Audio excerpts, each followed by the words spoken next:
And we're rolling. Hi, online crew. I'm David MacNeal. I'm the digital content editor for RV Pro magazine. That is a business-to-business publication in Broomfield. Outside of that, I am also author of a nonfiction book called Bugged: The Insects Who Rule the World and the People Obsessed with Them. Came out in 2017. Let's see. My stuff has appeared in Wired, Outside, and a bunch of different other magazines, 5280, all that kind of stuff. And before I begin, I'm kind of curious, like, is anyone checking out, like, are they going into journalism? Maybe. That's a maybe? Yeah. That's a yes? Maybe, yeah. That's a maybe yes? Maybe. That's a maybe? Okay, all right. Who is going into, like, marketing? That's a yes. Yes. Marketing.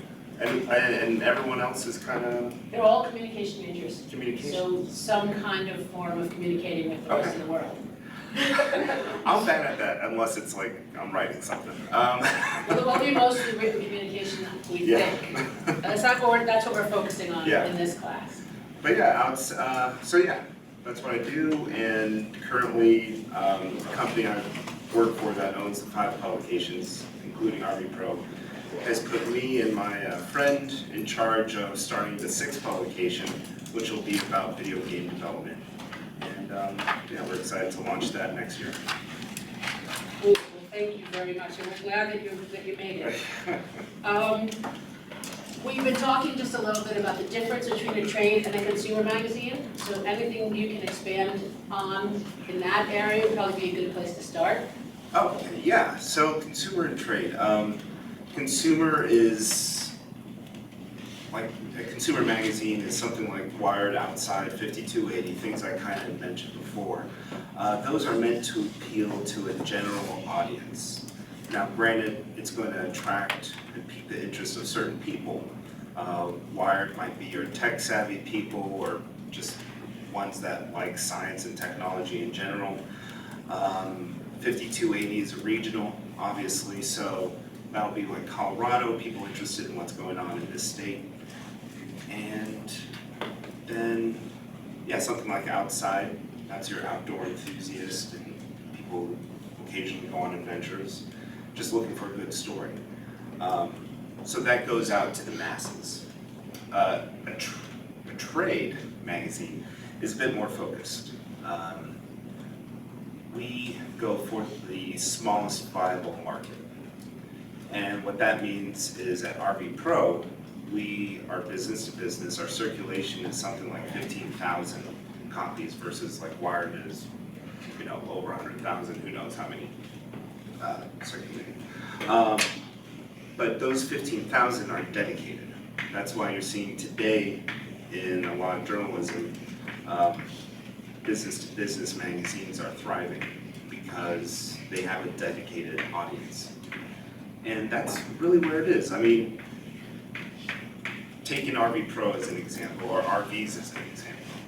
You could have an RV lifestyle magazine that will appeal to the general audience, people like maybe considering about getting an RV, trying to find ways of RVing in their life and all that kind of stuff. That magazine is kind of set out to sell an RV to an individual, whereas a trade magazine is out to sell hundreds of RVs to a dealer or to, an OEM, someone who manufactures supplies for those RVs, like get them interested in all that kind of stuff. So it's very different in those regards, much more focused. That's a very good explanation. Could you just talk a little bit now about what you do there as a digital editor? Yeah. Your job?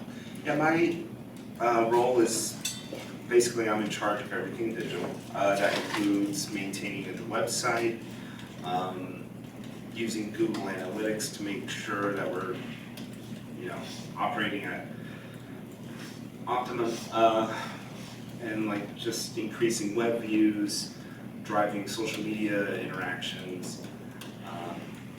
So basically my day consists of doing the daily newsletter, going in, have my deadlines set, get everything put together and uploaded to the website. And then the rest of the day is finding exclusive stories or finding someone to interview for our web series, or just maybe even helping out with a magazine doing some print stuff. Basically, wherever they need me is what I do. And then, yeah, just making sure we're using the latest tech to thrive. Yeah, that's about it.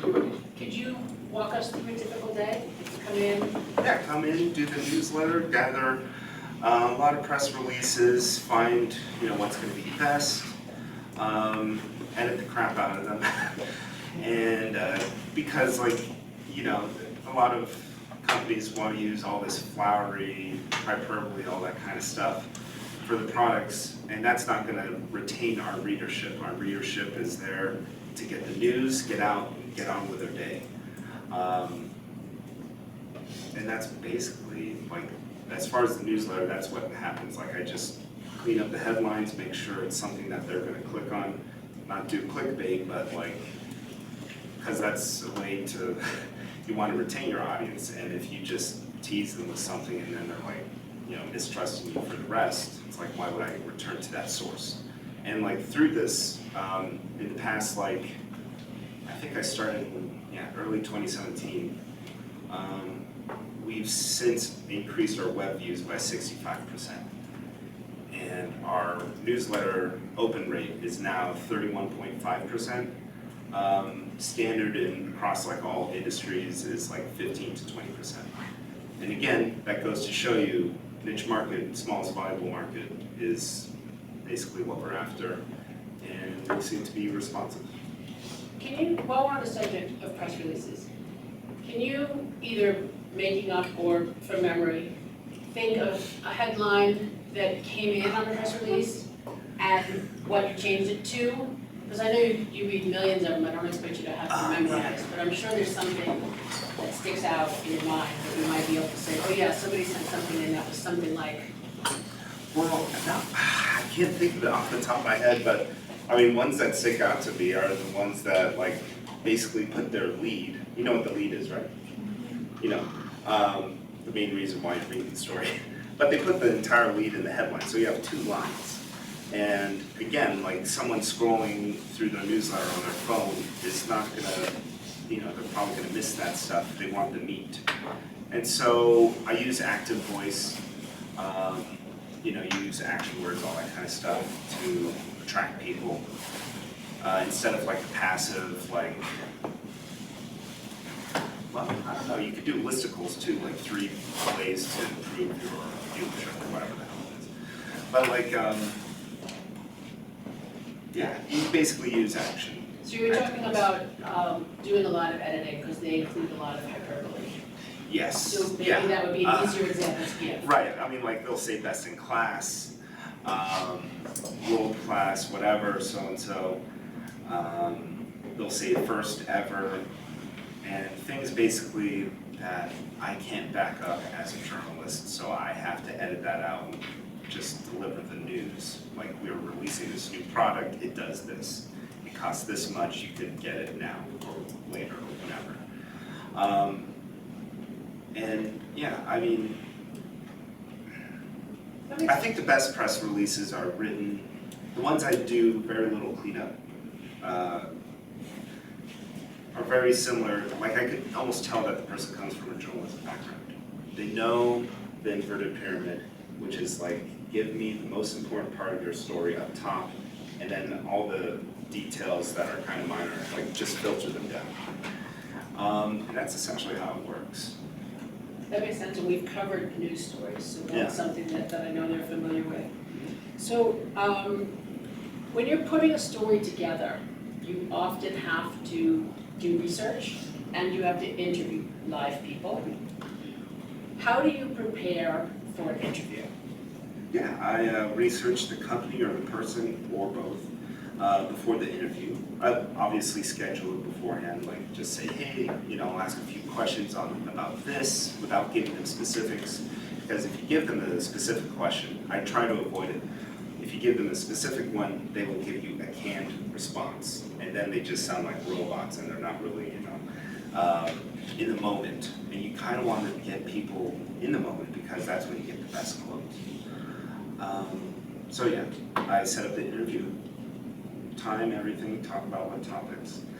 And then I research, I get down to the nitty-gritty. There are some fluff questions I give, like as a preliminary to warm them up a little bit, get them talking about what they want to talk about. Just get them talking. Because the most important thing is that you're having a conversation, making conversation, and active listening. That's the most important part. Listen to the responses because you, the curious person conducting this interview, journalist or marketer, whatever you're doing, are going to want to keep asking questions based on their responses, digging deeper, getting to something. I find those to be the most rewarding.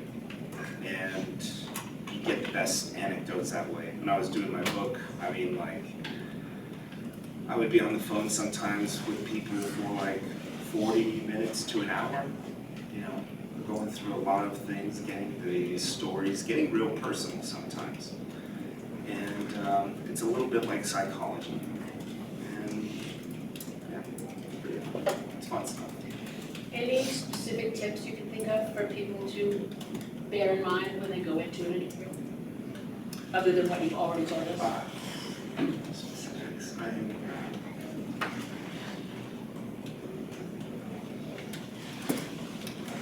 Is there something I didn't mention before? I can't No, remember. I think you covered it. But like, again, like.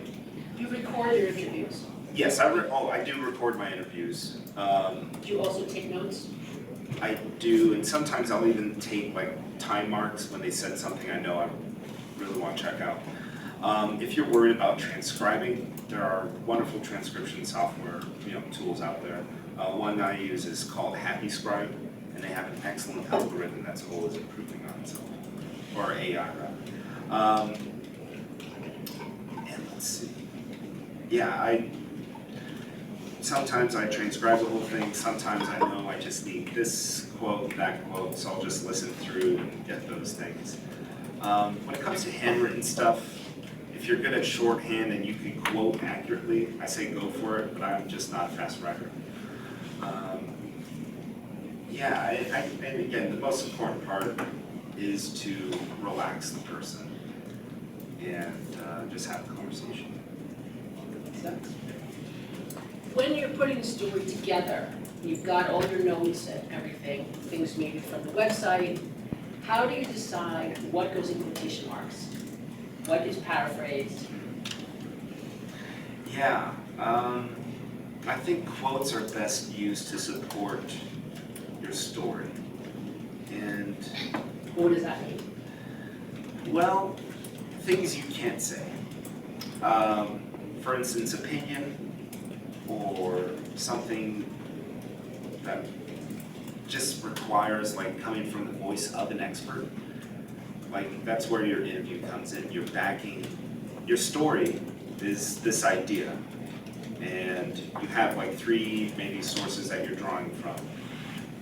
But like you have people that are in opposition or support for your idea, and it's important that you have these voices because it lets people know that they are out there in the world, that this is a thing. And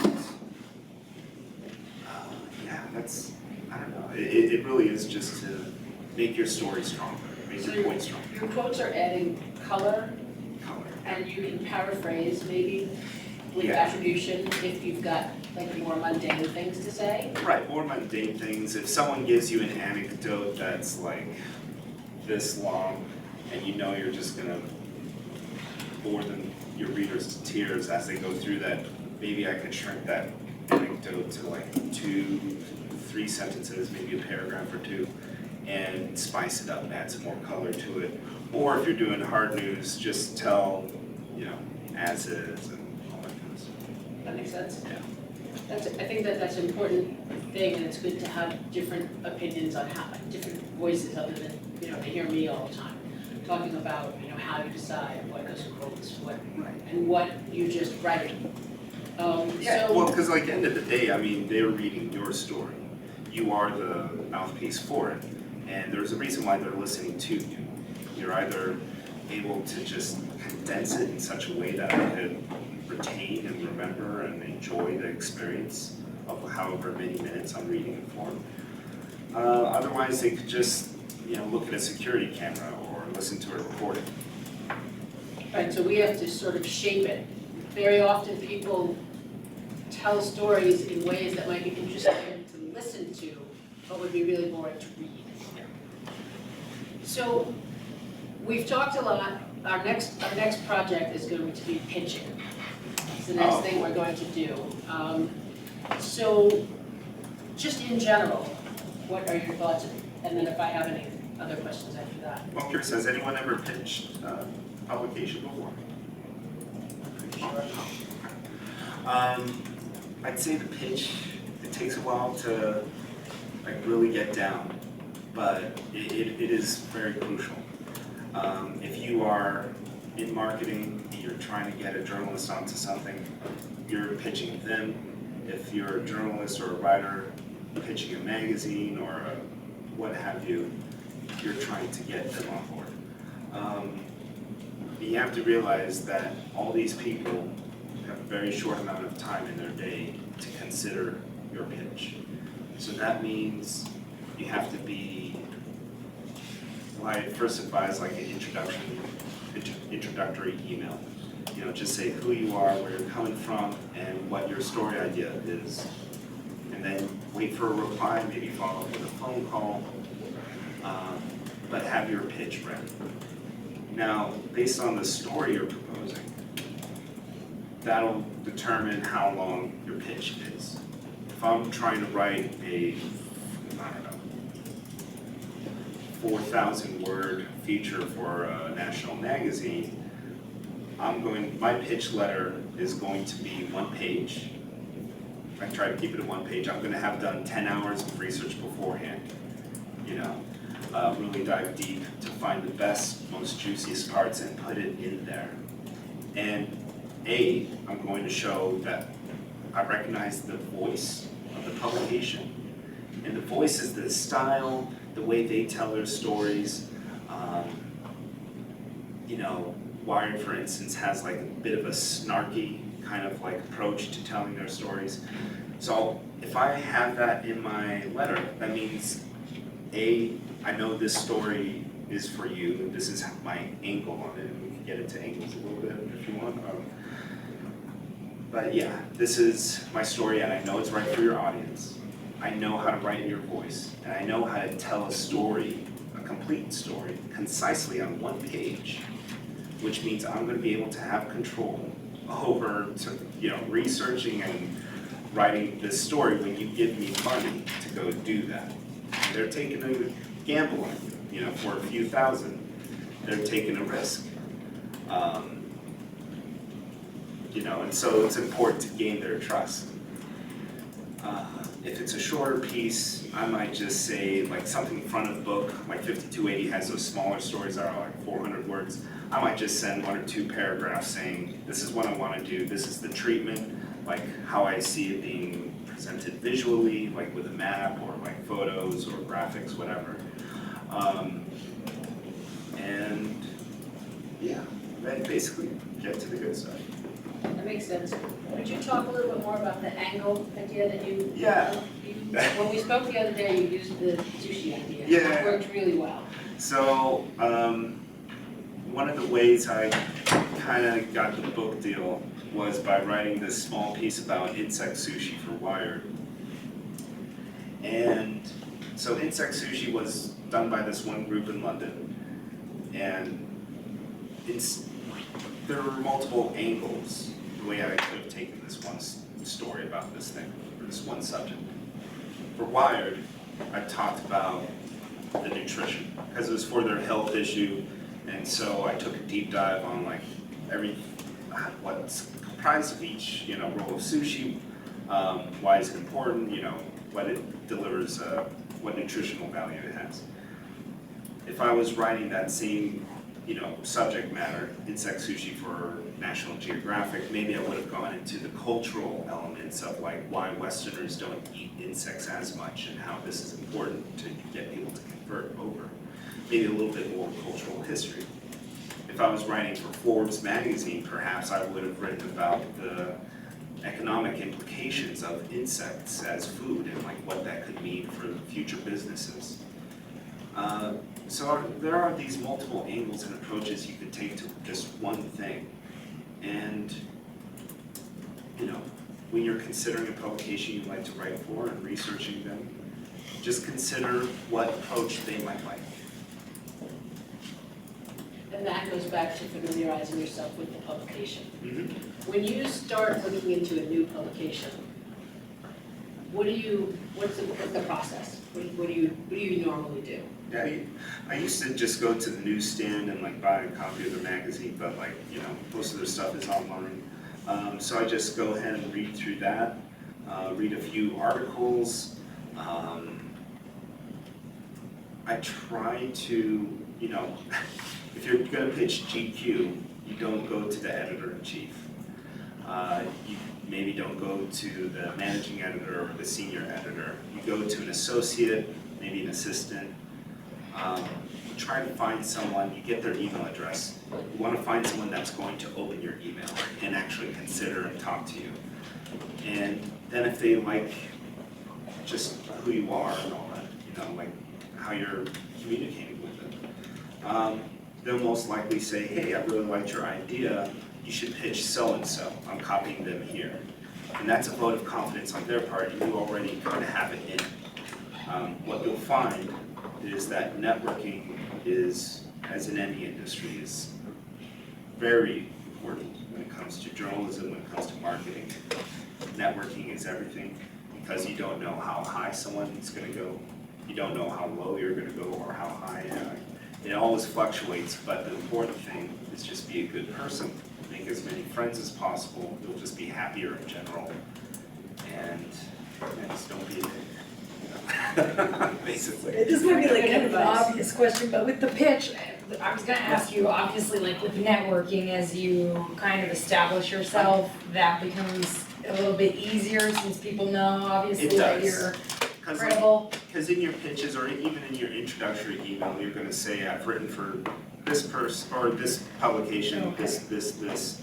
So your resume builds up. You're not sending a resume, but you're just saying like what places you've worked for, and yeah, it always, I mean, if someone else could introduce you, that's nice, but it's, if you could do it on your own, But that's it just like becomes easier Yeah, ultimately, as, absolutely. yeah, okay. Since most of the people in this room don't have clips to show, Mhm. any thoughts about how to present themselves as knowledgeable about something, even if they haven't written for publication? Oh yeah, I think the pitch would do that.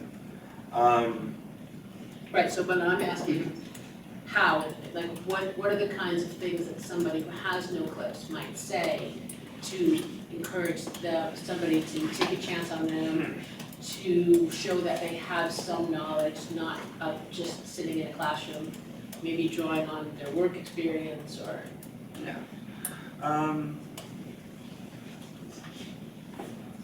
Well, I'd say don't go big at first. Don't pitch a feature story. Keep it simple. But a smaller story. Now, granted, I mean, you could try and get an internship. Internships go a long way, but, and they show like some credibility. Like I interned for the Onion AV Club, you know, while I was still in college, and that helped me generate clips, which then helped me, like I send those clips to Wired and so on and so forth. But if you're starting out, you don't have an internship, but you really love this one publication, like you know it very well, I'd even just hit up a editor for advice and say, hey, what kind of stories are you looking for? Or would you be willing to read one of my pitches? You know, I think if you show that you know a publication, that they're a bit more open to it. That makes sense. Yeah. So when you're doing that, you've most of the pitches that you have done obviously have been for consumer magazines. The assignment that I'm giving them is to pitch a trade publication. Oh, Anything specific that's different that you can think of, having sat on both sides? no, not really. I mean, the most important thing is just know your audience. Who's gonna read the story end of the day? Yeah, I mean, studying publication, magazine, print, online, is gonna help inform that. And you'll just naturally gather a sense of like who they're trying to appeal to and what kind of stories they look for. So I think, again, introductory email, keep it short, don't send them, this is one thing that doesn't fly so well. It's okay for bloggers or people that work for a marketing firm that have a blog ready for you, but don't write your story beforehand. That doesn't work so well. The reason being that, it's probably too long, they're not gonna read it. And B, the editors are there to help you and to make your story as strong as possible. It's not a fight, never fight with an editor. Understand that they are looking out for their readers and also for making your story just, better. So yeah, one thing I definitely do not recommend is sending a canned story and saying, hey, do you want to publish this? Unless, of course, it's fiction, then it's a little bit different. You're saying you wanna get the story, Yes. Right. You and want then the have the assignment. editor kind of, right, okay. Exactly, because they'll tell you, I like what you're saying in the pitch, but let's do it this way instead. I'm trying to think of something. It gives them a lot more input as well. If Yeah. it's already written, then I think maybe there's the idea that if they don't buy it, you could send it somewhere else. It seems more generic than Right. just for them. Right, and they may even have like people they recommend you talk to. They might have another type of question that you should be asking, like something else you should be getting from the source or sources. Because this is often their area of expertise, so they may know something that you don't know. Yeah. Or they may, in a great situation, they may say to you, oh, you should contact so-and-so. Yeah. And that's helpful. Yeah, I'm trying to think of. If you have questions and you don't want to raise your hand, you can write them down and pass them over, and I will ask them for you. That way people will be able to hear them. Just a thought. Yeah. I think that it would be really interesting to hear a little bit more about your book. Oh, Your book, the bug one? the bug book. Yeah. Yeah, that was a fun little thing. How did that come about? Yeah, Were you just a kid who was always interested in bugs? No. I became kind of interested in bugs. I don't know, I always hated spiders. I'm sure there's a few insects some of us don't like. Granted, spiders are arachnid, that'll just throw them. But then my biologist buddy, Nick, he invited me to pin an insect, and I've always been into weird, crap. So like, I go to his lab, and he has this pink grasshopper, and he allows me to pin it. And one thing you have to do is slice the underbelly out to take out all the guts, otherwise it'll rot. And I was just unpacking this thing, and like just seeing how intricate and complex it was, and I was just truly amazed. And that kind of got me on a path, like just generally interested in bugs. And then I wrote a feature story for Wired and caught the attention of this agent from William Morris Endeavor. And he said, do you have any book ideas? And I said, I do. And he shut down the first one.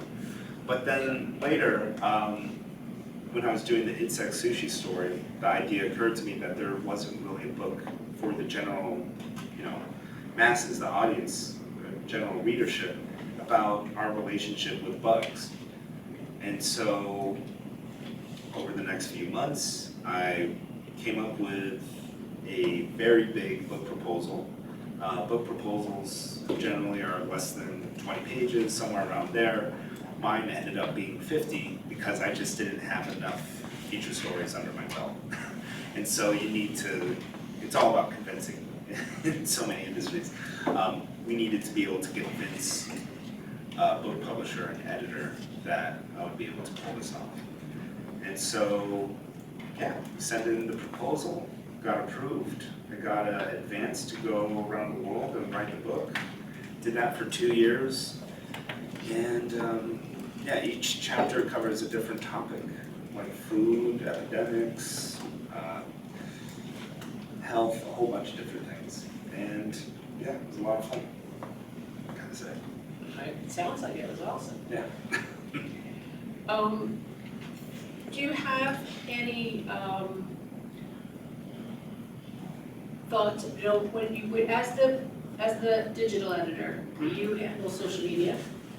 So that means you respond to posts. I mean, does the magazine have a Facebook page? We do. What does social media mean in this Yeah. context? The engagement level isn't really there so much. I mean, like, a lot of our readership, they're older people, and generally they're just commenting / complaining about Camping World. That's basically it. Camping World is like one of the biggest dealerships in the US. And biggest, yeah, even companies. I mean, Marcus Lemonis, he's on The Profit. I don't know if you guys watch that show. But like, he owns Camping World. It's, yeah, makes a lot of money. So, I mean, in terms of building a community, I've tried, and it's a little harder with these guys, but you know, Facebook and Twitter is essentially an outlet for us to get our news to maybe some people who aren't checking the website regularly. It gives us a presence on Facebook and Twitter, which, you know, I mean, we get a lot of retweets and all that kind of stuff and likes on Facebook, but it's not going to be as much as like a consumer level magazine. And is there a blog as well? Yeah, I mean, our website, it's just news, really. I mean, like, we have some bloggers contribute, but those take the, you know, approach of like a business column. So the newsletter goes out every day by email, well, Monday through Friday. Mhm. And then there's a blog in addition, and whatever you know, social media interaction you're doing. I'm trying to pick out the pieces of like what the social media presence is and how, you know, what you're doing. Yeah, oh Just yeah, more information about just Facebook and Twitter. And so you keep, not LinkedIn. Doesn't seem like a good Brad, place. yeah, my editor, he does LinkedIn.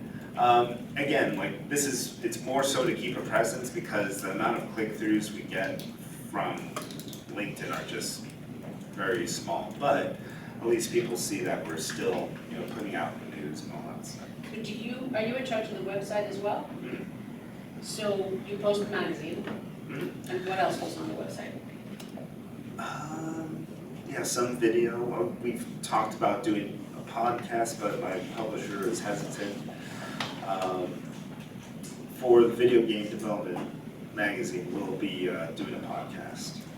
And actually, I mean, like, yeah, well, that's gonna be a fun magazine, just because like the digital and print integration we're planning, and the eventual convention we have about it. Can you tell us more about it, or you're not allowed to talk about it yet?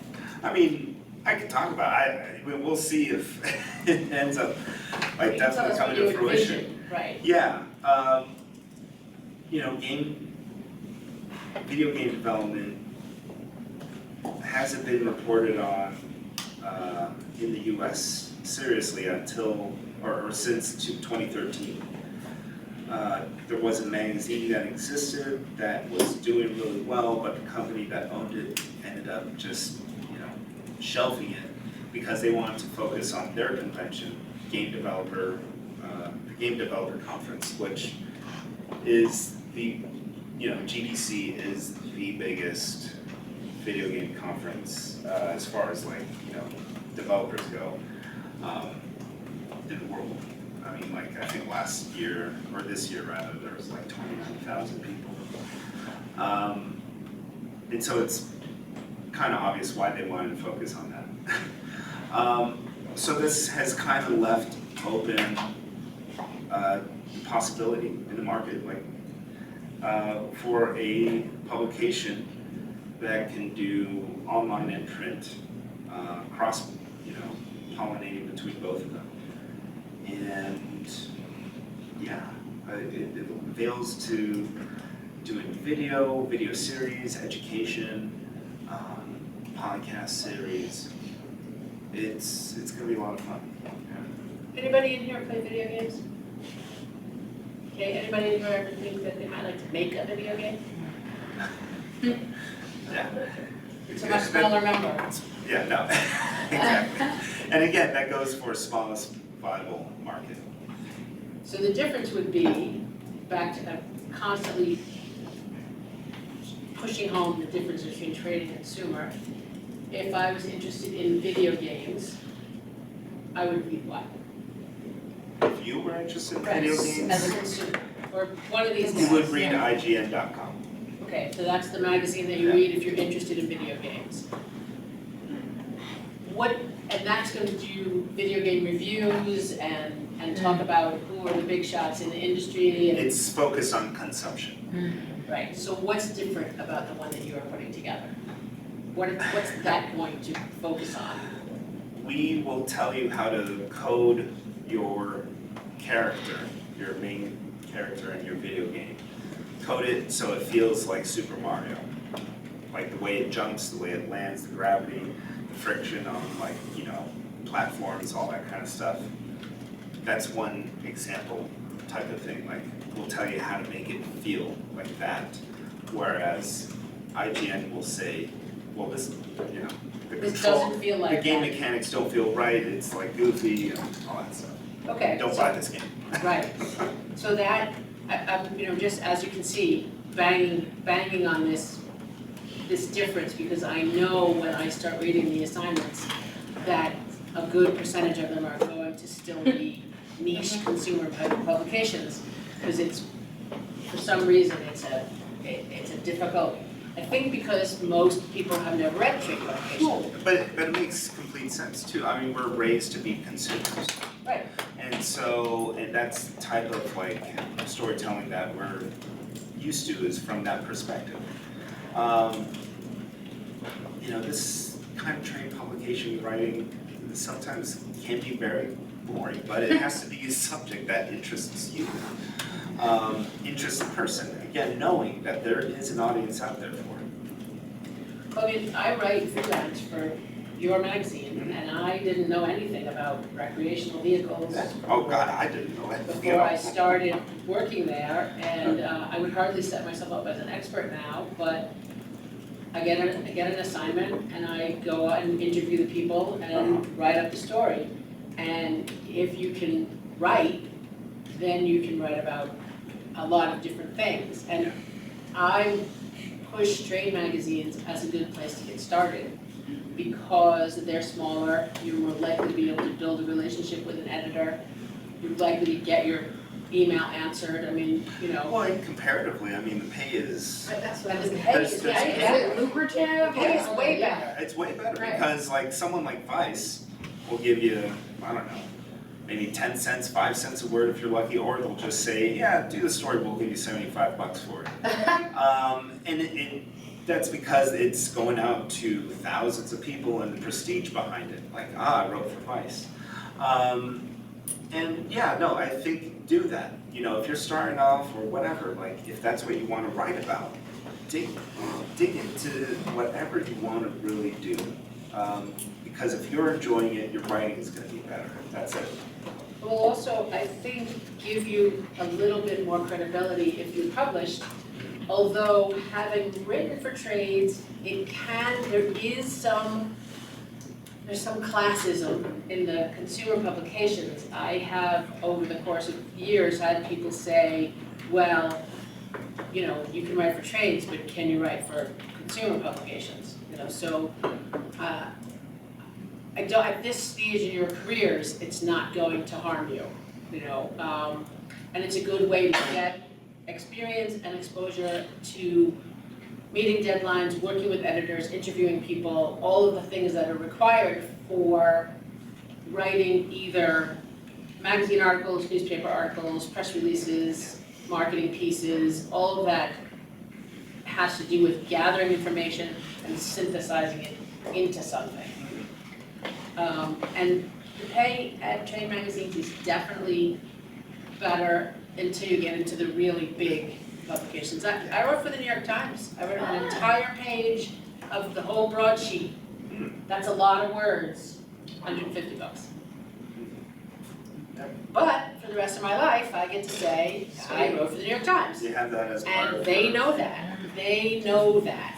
People would give their right arm to put that on their resume, and they know that, and therefore they don't have to give you any money. You don't have to like live in New York necessarily to ever get any sort of New York Times, whatever. Okay, They write about a lot of things.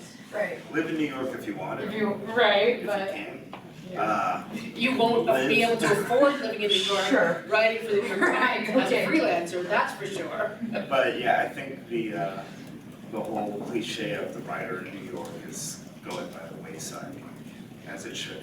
It's gonna become more and more connected on the internet. I used to do travel writing. It's a great example of Yeah. making no money. That's, I went on a wonderful cruise down the Rhine River from Basel, Switzerland, through Germany to Amsterdam for like 4 or 5 days, and it was a great experience. I made my international singing debut in Dusseldorf. Some You are so guy was funny. wrecking Hello Dolly, and I just got up on the stage, took the microphone away from him. And I had a great time. And I made $100. So that's 4 days. Right, and that's the thing. You $5 guys go a on day. this trip, yeah, that's great, but I can't pay my rent with Oh, that. right. So you have to really balance how much you want to do this with how well you can marry. Marry somebody with lots of money. No, seriously, that's why getting a full-time job and writing on the side, or taking a job. I worked at a travel trade magazine for a while, and so I had a salary, which was wonderful. Not a big salary, but a salary. Was it like normal salary jobs where you're working all the time? Yes. Okay, fine, Yeah, okay. I went into the office every day, Okay. and I did a lot of the stuff you talked about. I took the press releases, and I took all we're the best, greatest, wonderful, most awesome resort you've ever been to in your whole life, and, brought it down to reality. The job of the publication I was writing for was a trade magazine in the travel industry. It was read by travel agents. So their entire interest is, how do I sell more trips? And how do I get to go on more free trips? Yeah. And so I did get to travel in that capacity as well. I got to go on what they call familiarization or fam trips. You travel with like 100 other travel agents, and they take you to a series of resorts, and you go to various places so that you can then tell your clients, oh, you should stay at this resort instead of this resort. Yeah. Because you've actually been there, and you can say, yes, I've been there, and yes, it does look like the pictures look, and it is, but it's a lot of fun. Travel writing is a great thing to do before you have children or a mortgage, because otherwise, it's very hard to do. Any other thoughts that you have for us about just the writing life, like working in communicating? I kind of have a question. Oh, please. Okay, so I'm trying to think about, because I feel like you guys are talking about a lot of different stuff, and I'm trying to put stuff in context of the job, like the type of job that you have, because you said you're doing like freelance work, and it sounds like you're talking about like you're writing a book while also working with a couple different trade magazines. So I guess I'm getting a little bit confused. I'm trying to keep straight, like when do you want to commit to something as your job, and when is something like your own work, or you're working with a company, and when is it like freelance? Like, how do you define what your actual job is? Good question. Well, you wrote the book separately, you weren't working at the Yeah, magazine. I was fortunate enough to do the book full-time. You got enough of an advance Yeah. that you could take 2 years and travel around Yeah. and write the book. So Yeah. that was like a one thing that he did for a while. And now you work full-time And now I work for- full-time, and on the side, I'm working on my first novel, and we're gonna take that to publishers once it's like 50% way through. So now I'm balancing my full-time job as an editor for RB Pro, which I, to be honest, would never have thought would be my career trajectory. But working there, proving myself for almost, well, I think like 2.5 years now, has allowed me to make the connections and build opportunities to now do something with the game development magazine, which is now it's my full-time, it would be my full-time job, and I would love doing that because it's a subject matter I love. Going to gaming conventions, etc., like reporting on it, managing and building this kind of like thing. So you're not maybe perhaps gonna immediately love whatever kind of job you fit into, but as long as you prove yourself, work hard, still have your hobbies and fun stuff you do outside, you know, I think you're on a path for success. So when they start the gaming magazine, you won't be working at RB Pro anymore. Yeah. So you'll leave one publication and go to another. It just so happens that these publications are both owned by the same company. Right. When I was working full-time for the travel magazine, that's mostly what I was doing. When I'm freelance, like now, I teach part-time, because in their great wisdom, I see you, I'll get to you in a second. In their great wisdom, the regents of the state of Colorado's education system says that you're not allowed to teach more than 2 classes. Otherwise, they consider you potentially full-time, and heaven forbid, they'd have to give you benefits. So I also do freelancing, because this job, as much as I love it, it's gonna be a mortgage. So my question for you is, so you're gonna start this this gaming, this website that you're gonna do, and like this journalism. How do you plan on competing with all those bigger gaming companies that are out right now that people often refer to for like their news and their source, like GameStop's like weekly or monthly magazine, Right. and you have a bunch of other companies and stuff like that. So they're more focused on news and consumer stuff. You're referring to like IGN, Polygon, Right. Kotaku. Yeah. Yeah, that's the difference between consumer and trade. Okay. So we play video games, I read a lot of that shit too, but like the people that are coding, the 5 people in a room, or just one person like coding, as soon as they finish their programming job, they get home and like do their video game. Those are the people that we're going to appeal to through education, through different tools they could be using to improve their game. Giving them answers instead of information. Are you gonna be looking for more like games like for like phones or like tablets or like actual like Consoles, but the porting, I mean like it will be tablet and phone as well. Right. The cool thing about starting digitally, which we were set to do digital only, and with the idea of doing a convention 3 years down the line, something like that. Whenever it's ready to go, we go. But they pushed for the print magazine because they see a possible subscription model working, and a lot of that cross-pollination between both. It generates more ad revenue.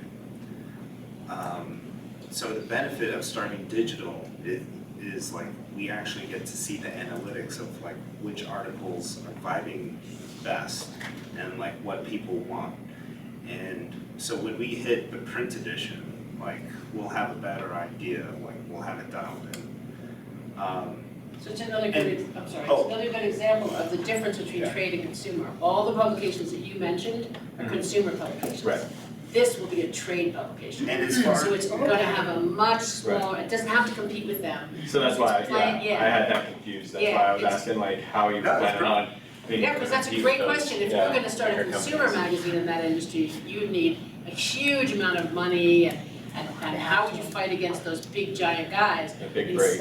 Instead, let's go this way. Mhm. So I can do an end run around them entirely Yeah. and talk to that smaller subset of people who actually wanna make a game.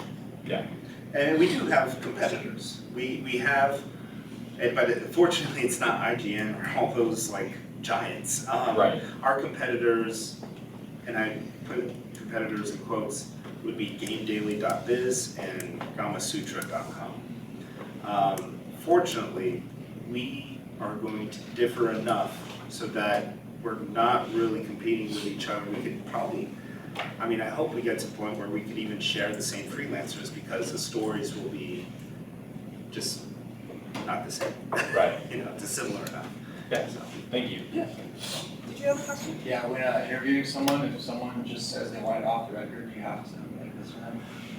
Well, okay, have you had that experience? No, I'm just wondering. Oh yeah, well, so I have had like, and this was only one interview, it was like when I was first starting out, where I kept saying off the record. It's like, oh no, that's off the record. It's like, well, shit, I need like something, you know, here. So basically when they say off the record and it's, you have to listen to that ethically. I mean, you have to have your integrity as a journalist. But depending on what they say, it's like, well, you just mentioned that. Can we have that on the record? You know, if there's a piece in there that we really like, or that would be, you know, make your story stronger.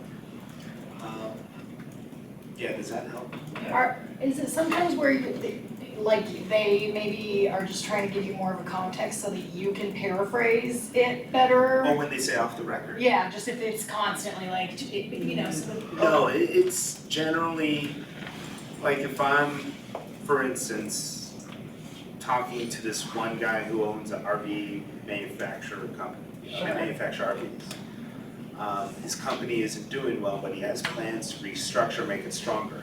Off the record, he tells me he's gotten divorced, he got a DUI recently, personal stuff, like, Okay. I'm not gonna include that because even though that may affect the business a little bit, my focus is, my service is gonna be to the readers Story. and to my source, because I still wanna trust them, they're still a person at the end of the day. And you don't wanna just slam base them.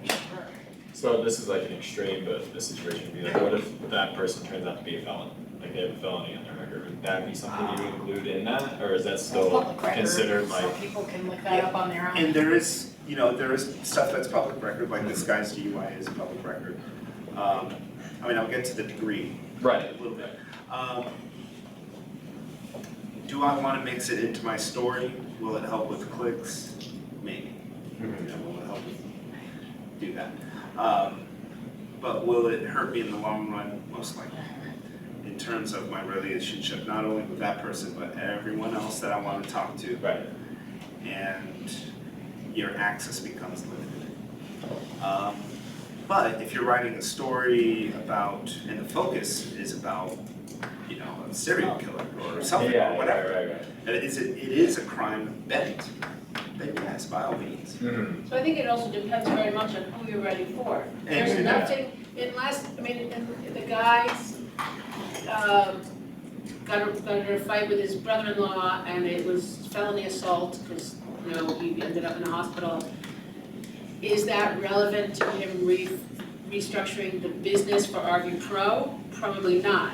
If I'm writing for like a local newspaper, then maybe then I have to include Absolutely. the stuff that's relevant locally, like this is what happened to these two guys. So I think it really depends who you're writing for. I know you have a question and I know we're running out of time. That's what they're saying, like, do you have more of like an obligation to your reader or your source? Oh, that's a good question.